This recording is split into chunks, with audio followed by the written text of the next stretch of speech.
মৌলা, তোমার রহমতের সামনে আমার গুনার তো কোনো অস্তিত্ব নাই মৌলা।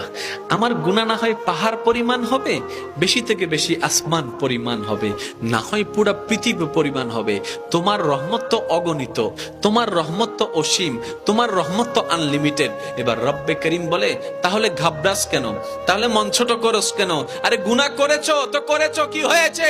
একবার তো তওবার মাধ্যমে আমি রবের দরবারে ফিরে আই। মৌলা, ফিরে আসতে পারবো তো? দরজা কি খোলা আছে?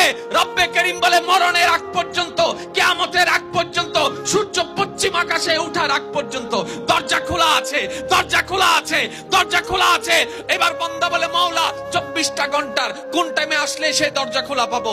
রব্বে করিম বলে, আরে ব্যাংকের দরজা খোলা থাকে নির্দিষ্ট সময়ে, অফিস আদালতের দরজা খোলা থাকে নির্দিষ্ট সময়ে, এমনকি ঘরের দরজাও খোলা থাকে নির্দিষ্ট সময়ে, এর বাইরে যাই না। কিন্তু তোর রবের দরবার এমন একটা দরবার, 24টা ঘন্টার যেই কোনো মুহূর্তে তুই আসবি, তোর রবের দরবার তোর জন্য খোলা থাকবে। সুবহানাল্লাহ।